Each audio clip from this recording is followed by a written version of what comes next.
Почитувани граѓани, почитувана јавност, и оваа година власта предводена од ВМРО-ДПМН предлага буџет кој накратко може да се рече желботека на Никола Груевски и неговите најблиски соработници во врхушката на власта. Буџетот како најважен економски документ, односно закон кој се носи при крајот на секоја календарска година, оваа власт, како и многу други документи, ги третира како тоалетна или палома хартија. За власта, буџетот е само стотици страни на мртви букви и бројки на хартија, кои со ништо не ги обврзува како да го трошат, сосема нетранспарентно и буквално како ќе му текне на премиерот во дневната соба. Муабетот миле ми текна. Тоа го тврдевме одамна, а бомбите од проектот Вистината за Македонија тоа го и го потврдија. Премиерот по телефон си распоредува средства за да си ги исполнува своите желби и желбите на неговите најблиски соработници од така наречената фамилија. Слично како и некој развратен шеик од Блискиот Исток. А пак министерот за финансии овој документ го користи како пропаганден памфлет. Врвно достигнување му е, како што вели и самиот, како на хартија да ја надува приходната страна и да ги смести сите лудачки идеи и желби во расходната страна. Колку е безвреден документ, било кој буџет донесен од оваа власт и колку тој представува само пропаганден документ, секоја година во овој период ќе покажам и со некои бројки. Податоците секако се превземени од официјалните страни на институциите во Република Македонија. Најпрво, за креирањето на приходите и расходите за идната година најважна е стапката на раст на БДП која се прогнозира. Ставрески, како министер, долг период стартува со тоа што оваа стапка ја става на ниво кое е енормно високо и неостварливо за да се надуваат приходите, освен во последната година-две. Промашувањата се едноставно немерливи. Само некои примери. Во 2009 Ставрески предлага буџет во кој тврди дека растот на БДП ќе изнесува 5,5%, годината заврши со минусен раст од минус 0,9%. За подоцна статистика да го ревидира на 0,4%. Во 2010 година промашувањето е нешто помало, а во 2011 година прогнозирале раст од 3,5%, а остварен е раст од 2,3%. Потоа доаѓа 2013 и доближување до рекордот од 2009 година. Повторно грешна прогноза. Прогнозиран реален раст на БДП од 4,5%, а остварен минусен резултат од 0,5%. Се лаже некој дека министерот Ставрески е неук и не знаел дека вакви стапки на раст се неостварливи, но таквото негово бламирање е неопходно. Еве состојбата и за промушувањето во вкупните приходи. Во 2009 година министерот прогнозира вкупни приходи од 153 милиарди денари, а остварени се 128. Тоа значи само 84%. Ставрески претерал и надувал 25 милиарди денари или околу 400 милиони евра. Во 2010 се упристојува за нијанси и планира 143 милиарди денари, остварува 132. Промашување од 11 милиарди денари или 180 милиони евра. Во 2011 го задржува истото темпо и за надувување и промашување. Планираните 148 милиарди денари се остварени со 137. Повторно, минус 11 милиарди денари. Следува 2012, кога имаме ново доближување до рекордот од 2009. Од наместо 156 милиарди, остварени се 138 милиарди денари. Односно, се претерало со 18 милиарди денари или цели 300 милиони евро. Следува 2013 и 2014 со по 9 милиарди денари помалку. Значи за овие 6 години, од 2009 заклучно со 2014 кумулативното промашување на вкупните приходи изнесуваат околу 1 милиарда и 370 милиони денари. Воопшто не се сомневајте дека состојбата и за 2015 ќе биде таква. Ставрески може да измислува споредби со претходната година, но само до август оваа година остварените вкупни приходи се помали од планираните за 7 милиарди денари или околу 113 милиони евра. Треба да се има предвид дека најголем дел од планираните бројки, кои ги анализирам или ги кажувам, се драстично намалени со ребалансите. Ако биле преземени бројките од иницијалните буџети, сликата ќе беше далеку полоша. Накратко, и најексплоатираната лага на оваа власт, која кажува секоја година, се капиталните инвестиции. Вклучително и оваа година, кога се најавени историски највисоки средства за капитални инвестиции. Еве ги накратко и бројките. Во 2009 за капитални трошоци се планирани 19 милиарди денари, а остварени се само 13, 70% е тоа. Во 2010 планирани 22 милиарди денари, остварени само 15 милиарди. Во 2011 од планираните 23, остварени само 17 милиарди денари. Во 2012 планирани 21,5 милиарди денари, остварени 19. Во 2013 од планираните 20 милиарди денари, остварени 16,6 милиарди денари. Исто е сличен и односот во 2014. Кумулативно, за 6 години, развојната компонента на буџетот е промашена за цели 450 милиони евра. Немојте да се сомневате дека истото нема да се случи ова година. Само до август месец потврдувањето на капиталните трошоци е значително големо и тие се реализирани во процент од 70% од планираните до месец август. Или 50% за цела година. И да не е се така лошо, сепак нешто има и што оваа влада секогаш го исполнува, а најчесто ја натврдува проекцијата. Погодете, тоа е буџетскиот дефицит. За последните 6 години кумулативно владата реализирала дефицит од 92 милиарди денари или околу 1,5 милиарда евра. Ова е резултат на развратното трошење на оваа власт. Скопје 2014, проект во кој што се потрошени цели 630 милиони евра за барокни фасади, за споменици и за се останато што значи непродуктивни трошоци, посебно не за внатрешноста во Република Македонија. Се троши на панорамско тркало 18,5 милиони евра, се трошат 600.000 евра за Мерцедес, приврзок од 60.000 евра, 60.000 долари во вид на наочари Мајбах, се трошат стотици илјадници милиони евра на палми, жални врби и така натаму и така натаму. Македонија е единствена земја во светот каде што премиер потрошил 630 милиони евра на споменици, а не изградил ниту еден студентски дом, ниту една нова железничка пруга, ниту нешто што значи капитална инвестиција. Македонија е единствената земја на светот каде што премиерот потрошил 630 милиони евра за споменици, а граѓаните ги задолжува со нови и нови долгови. Заради недомакинското работење на актуелната власт на ВМРО-ДПМН во изминатите 9 години, долгот од година во година се зголемува до горната критична граница. Дали вие намерно или ненамерно бегате од темата долг на државата? Оваа табела покажува дека вие како министер за финанси го зголемивте долгот. Во 2010 година бил речиси 2 милиарди евра, а во 2015 година е двојно зголемен, односно на 4,4 милиарди евра. Колку и да кажате, од ова бегање нема. Вие сте министер за финанси и мора да знаете како и кога должиме како држава. Колку и да сакате да кажувате дека сме во редот на средно умерено задолжени држави, да кажувате во јавноста колку е задолжувањето во проценти од БДП, што го разбираат само мал дел од популацијата.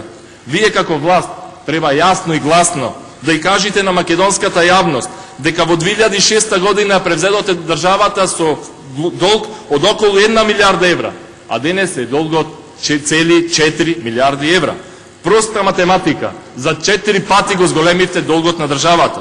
Ова сака да го слушнат и да го разберат и економистите и професорите, и земјоделците и стечајците. Сака да го слушнат и Андреј во Скопје, и Андон во Бистрица, и Аднан во Лабуништа. Нив не ги интересираат проценти, нив ги интересира секојдневната живеачка, која што од ден на ден е се полоше и полоше. И се прашува, и со право прашуваат, каде се парите? Погрешните политики на ВМРО-ДПМН и на Никола Груевски во изминатите 10 години се поразителни. Луѓето си заминуваат од Македонија со билети во еден правец. Најчесто тоа се млади и образовани луѓе. Над 180.000 граѓани живеат со по 40 денари на ден. Повеќе од 10.000 фирми во државата се затворени, а секоја трета фирма е со блокирана жиросметка. Блокирани сметки имат и граѓаните. Еве ви пример. Во 2012 година граѓаните имале 25.000 блокирани сметки, а во април оваа година фантастични 70.000 блокирани сметки. Македонија е на дното на странските инвестиции во Европа, но е на првото место на листата за изложеност на граѓаните да дишат загаден воздух со цврсти честички. Ова е вистинската слика на денешна Македонија. Со ВМРО ДПМН како власт, Македонија станува држава на сиромашни и на стари лица. Задолжувањето е секојдневие во државата. Ако немате пари за плати, пензии и слично, веднаш се задолжувате само да ги покриете дупките во буџетот. Економистите велат дека е оправдано задолжување, но за капитални инвестиции во нови патишта, во железнички пруги, хидроцентрали, кои што носат економски раст и развој, а не за непродуктивни трошоци во музеи, споменици и за трошење на плати на администрацијата. Тоа се нарекува паметно задолжување, а не ова вашето. Токму развојот на инфраструктурата во Македонија го назадува економскиот развој. Оваа стапка е само со 3%. Со ваков раст на економијата, уште 20 години не можеме да фатиме приклучок со Европа. За доброто, барем на идните наши генерации, сето ова мора да се промени. И тоа ќе се промени после април 2016 година. Вие како министер за финансии ќе отрошите буџетот до мај идната година, а потоа идната власт, предводена од СДСМ, најпрво ќе предложи ребаланс на буџетот во кој ќе се направи релокација на непродуктивните трошоци за сметка на ставки кои тоа како ќе го подобрат живењето на сите граѓани на Република Македонија. Транспарентноста на носењето на буџетот и неговото трошење е една од основните определби на СДСМ и коалицијата. Она што вие, како власт во изминатиот период, бегате како од оган. Потоа никој не може да се врати на ваквиот тип на погумно трошење и третирање на буџетот. Што се однесува до амандманската расправа, најпрво сакам да го изразам и да го пренесам задоволството на жителите од Демир Хисар за прифаќањето на дел од амандманот за почнување за изградба на пречистителна станица во висина од 18 милиони денари, со што ќе започне процес за заштита на животната средина и решавање на голем дел од секојдневието на овие граѓани. Но исто така, сакам да го пренесам и незадоволството на граѓаните од Битола, од Ресен, од Крушево, од Кичево и од други населени места од овој регион за вашиот игнорантски однос што повторно го искажавте и со овој предлог на буџетот за 2016 година. Јас и колегите пратеници, Јулијана Сијановска, Горан Милевски и останатите од опозицијата, поднесовме 21 амандман за овој регион и искрено жалам што беа одбиени и од страна на министерот и од страна на владеачкото мнозинство. Сакам да ги запрашам јавно пред очите на граѓаните, без разлика на партиската, верската, етничката или било каква припадност, дали во буџетот 3,2 милиарди евра нема пари и нема потреба за проекти, за следниве проекти кои што ги имавме како амандмани. Дали нема потреба нов клинички центар во Битола? Има. Тоа го бараат граѓаните на Битола, но и останатите градови од регионот и населените места од Ресен, од Демир Хисар, од Крушево, од општините Долнени, Могила, Новац и останатите. Овде квалитетни здравствени услуги би добивале речиси 200.000 граѓани. Затоа бараме буџетски пари со овој амандман. Во болницата, во Битола е во крајно очајна состојба. Страф му е на човек да влези и да се пожали на нешто. Се плашат луѓето дали живи ќе излезат од болницата. Нема доктори, нема лекарства. Основно начело е на граѓаните да им се пружи квалитетна здравствена заштита за парите кои што ги плаќаме ние, како придонеси. Очигледно, за власта на ВМРО ДПМН не е приоритет здравјето на граѓаните. Дали нема потреба од еколошки проекти во рек Битола? Например, десулфуризација, со што значително ќе се подобри амбиентниот воздух во Битола, во Новаци, во Могила и во други населени места од регионот. Дали бараните 20 милиони евра за почеток на овие активности не можат да се обезбедат за да се заштити најдрагоценото нешто кое што нема цена, а тоа е здравјето на битолчани и на останатите жители од околината? Дали нема пари за пречистителна станица за сопирање и третман на отпадните води во Битола и во околината, со што значително ќе се намали опасноста по здравјето и животите на луѓето, на животните, а исто така ќе се заштитат посевите и растенијата? Не можат ли да се обезбедат средства за планинарскиот дом Копанки, иконата на Пелистер, кој што пред 4 години изгоре до темел? Да ве подсетам, ова е култното место на Пелистер, кое го посетуваат сите граѓани на Република Македонија, но и туристи од странство. Вака ли ќе се грижиме за туризмот во Република Македонија? Дали нема пари за адаптирање и заштита на офицерскиот дом во Битола? Дали нема пари за фонтаната во Битола? Дали нема пари за старата битолска чаршија? Секако дека има, но не се сака. Актуелната власт ги одбие овие амандмани без образложение. Спортот во Битола е на колена. Дали знаете, почитувани од власта, стадионот е рушевина, спортската сала е пред распаѓање. Ако има пари за спортски објекти во Скопје, тогаш треба и мора да има пари и за спортските објекти во Битола, во Охрид, во Струга и така натаму и така натаму.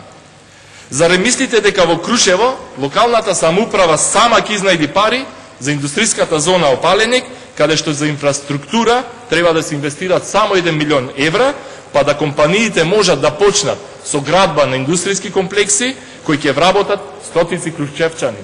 Само вака можеме со ова поддршка, доколку сакавте, а можевте да дадете, ќе застаневме и селувањето на граѓаните од Крушево и околните населени места. Граѓаните на Ресен и околината немаат атмосферска канализација. Првите дождови прават неприлики и во домакинствата, и во индустријските капацитети.